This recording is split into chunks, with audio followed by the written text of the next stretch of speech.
Rajkot મહાનગરપાલિકાનો food વિભાગ આજે ફૂલ ફોર્મમાં હતો। શહેરના વેપારીઓને ત્યાં દરોડા પાડીને ચેક કર્યું તો કંઈક અલગ ટેસ્ટ જોવા મળ્યો। જૈન સ્વીટમાં ફ્રીઝ ખોલ્યું તો અંદરથી વાસી લોટ, જૂના સમોસા અને મસાલાનો જાણે સંગ્રહાલય મળ્યું। કુલ 31 કિલો અખાદ્ય સામાનને તો સીધો કચરાપેટીમાં રવાના કરી દેવાયો। બીજી તરફ રાધે ડેરીમાં તો એક્સપાયરી ડેટની ગંગોત્રી વહેતી હતી। ટોસ્ટથી લઈને ખારેસિંગ સુધીની 32 કિલો ચીજ વસ્તુઓ એવી મળી જેની એક્સપાયરી ક્યારનીય પૂરી થઈ ગઈ હતી। ફૂડ વિભાગે આ સડેલી મહેફિલને તાત્કાલિક બંધ કરાવી।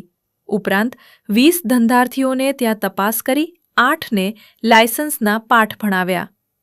રાજકોટવાસીઓ સાવધાન, ખાતા પહેલા ચેક કરી લેજો, બાકી ફૂડ વિભાગની વિઝિટ ગમે ત્યારે આવી શકે છે।